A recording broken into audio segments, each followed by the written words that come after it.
Hello friends, आज मैं आपके लिए लेकर आई हूँ ईवीएस के इम्पॉर्टेंट क्वेश्चंस। ये सभी क्वेश्चन इम्पॉर्टेंट हैं क्योंकि ये प्रीवियस ईयर में आए हुए हैं और इनसे आपकी प्रैक्टिस बहुत ज़्यादा अच्छी हो जाएगी अगर आप इनको सॉल्व करते हैं।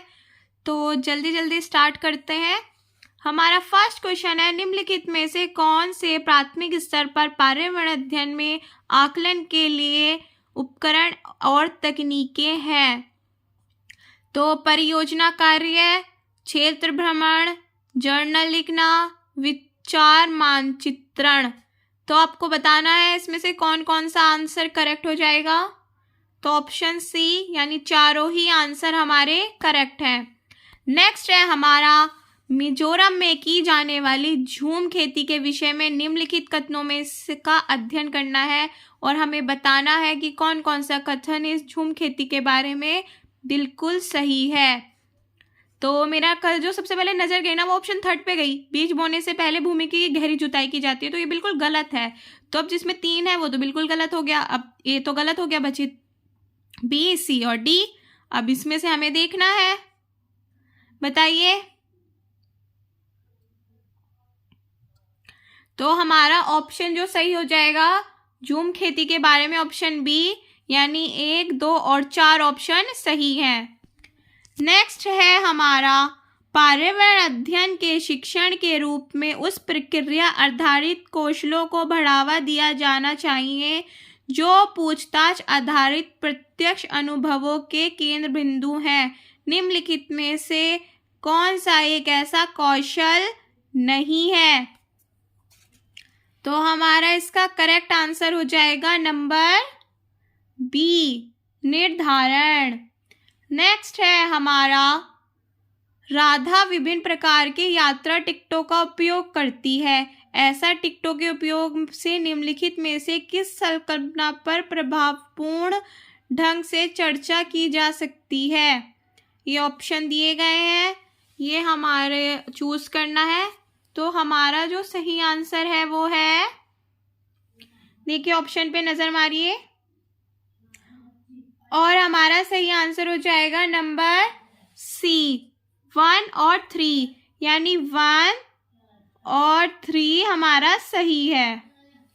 नेक्स्ट है हमारा, प्राथमिक कक्षाओं के विद्यार्थियों को मानचित्र शिक्षण के लिए निम्नलिखित में से कौन सी युक्ति सर्वाधिक उपयुक्त प्रतीत है? तो मानचित्र चित्रण के लिए कौन सी युक्ति सबसे अधिक उपयुक्त है? ऑप्शन डी सही हो जाएगा। शिक्षार्थियों की सहायता करना कि वे अपने ही संकेतों का उपयोग करते हुए अपने निकटतम परिवेश का मानचित्र बनाएं तथा वस्तुओं की सापेक्ष स्थिति और दिशा पर ध्यान केंद्रित करें। नेक्स्ट है हमारा, कक्षा 5 की अध्यापिका महिका चाहती है उसके विद्यार्थी आसपास के पौधों का अवलोकन करें। सार्थक अधिगम सीखने के लिए उसे बच्चों को क्या करने के लिए प्रेरित करना चाहिए? बताइए क्या करने के लिए प्रेरित करना चाहिए? तो ऑप्शन डी करेक्ट हो जाएगा। उनकी ऊंचाई, पत्तियों, गंध और उगने के स्थान में अंतर का अवलोकन करना।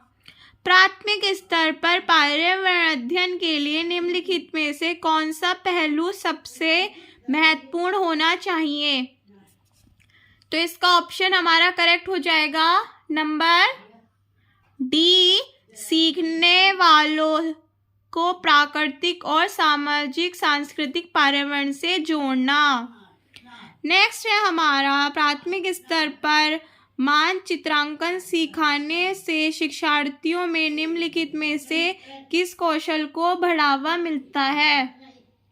तो इसका आंसर हो जाएगा ऑप्शन डी, सापेक्ष स्थिति और दिशाबोध की जानकारी। नेक्स्ट क्वेश्चन है हमारा, ये हमें पेट्रोल का मूल्य दिया गया है जून और दिसंबर में। ये डीजल का है जून और दिसंबर में, और उपयुक्त तालिका का अध्ययन करने के बाद कक्षा 5 के विद्यार्थी देवमीत ने अपनी नोटबुक में यह लिखा।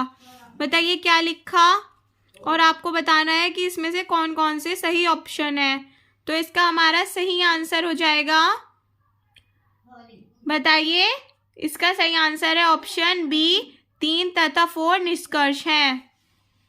नेक्स्ट है हमारा, प्राथमिक कक्षाओं में पर्यावरण अध्ययन के लिए निम्नलिखित सभी सामान्य उपागमों का पालन किया जाना चाहिए, केवल इसे छोड़कर। बताइए किसे छोड़कर? मूत्र से अमूत्र वाला तो सही है, सरल से कठिन वाला भी सही है। बताइए किसे छोड़कर? ऑप्शन बी, ऑप्शन 4 को, अमूत्र से मूत्र की ओर नहीं बल्कि मूत्र से अमूत्र की ओर। नेक्स्ट है हमारा, राष्ट्रीय पाठ्यचर्या रूपरेखाएं CF 2005 ने कक्षा 1 और 2 के लिए पर्यावरण अध्ययन के किसी पाठ्यक्रम या पाठ्य पुस्तक की स्तुति नहीं की। इसके लिए सबसे उपयुक्त कारण है, क्या कारण है इसके लिए सबसे उपयुक्त? देखिए, कक्षा 1 और 2 में जो है वो हमारा पर्यावरण अध्ययन एज अ सब्जेक्ट नहीं है, वो हम भाषा और गणित के साथ में पढ़ाते हैं बच्चों को, है ना। तो बताइए इसका सही आंसर हो जाएगा ऑप्शन डी, संदर्भ युक्त अधिगम परिवेश प्रदान करना। नेक्स्ट है हमारा, एक अध्यापक को कक्षा 4 के विद्यार्थियों को हमारे देश के भोजन की सांस्कृतिक विविधताएं पढ़ानी है। इस विषय को पढ़ाने के लिए सर्वोत्तम विधि निम्नलिखित में से क्या है? तो क्या पढ़ाना है? देश की विविधताएं पढ़ानी है। बताइए क्या होगा? सांस्कृतिक विविधताएं पढ़ानी है भोजन की।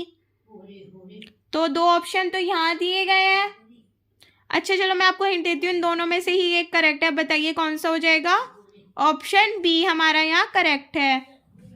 नेक्स्ट है हमारा, यदि हम पक्षियों का अवलोकन करते हैं तो हम यह पाते हैं कि अधिकांश पक्षी अपनी गर्दन अत्यधिक हिलाते हैं। इसका कारण ये है, आपने देखा होगा कि पक्षी अपनी गर्दन बहुत हिलाते हैं। ऐसा वो क्यों करते हैं? बताइए। इसका ऑप्शन ए करेक्ट हो जाएगा। अधिकांश पक्षियों के नेत्र स्थिर होते हैं और घूम नहीं सकते। आपने देखा होगा, एक तो पक्षियों के जो नेत्र होते हैं वो उनके सर पर होते हैं, ठीक है, और वो घूम नहीं सकते। तो वो क्या करते हैं, जैसे हमारी तो आंखें घूम लेती हैं, पुतली हमारी आंख की, उनकी पुतली नहीं घूम पाती, तो वो इसलिए अपनी गर्दन को इधर-उधर करके देखते हैं आसपास की चीज़ों को। रीना आम पसंद करती है और वह उन्हें जोड़ने के लिए संरक्षित करना चाहती है। निम्नलिखित में से कौन सा संरक्षण का लिए तरीका सर्वाधिक उपयुक्त है? बताइए। उसे आम को बहुत दिनों तक खाना है, तो वो क्या कर सकती है? तो वो बना सकती है आम पापड़, अचार और आम पापड़। तो ऑप्शन ए सही हो जाएगा। केरल के निकटवर्ती राज्य हैं। केरल जो है हमारा मैप में सबसे नीचे आता है। अब आप बताइए केरल के निकटवर्ती राज्य कौन है? महाराष्ट्र तो बहुत दूर हो जाता है। बताइए बताइए। आंध्र प्रदेश भी नहीं होगा, तो ऑप्शन डी कर्नाटक और तमिलनाडु। उम्मीद करती हूँ वीडियो आपको पसंद आई होगी।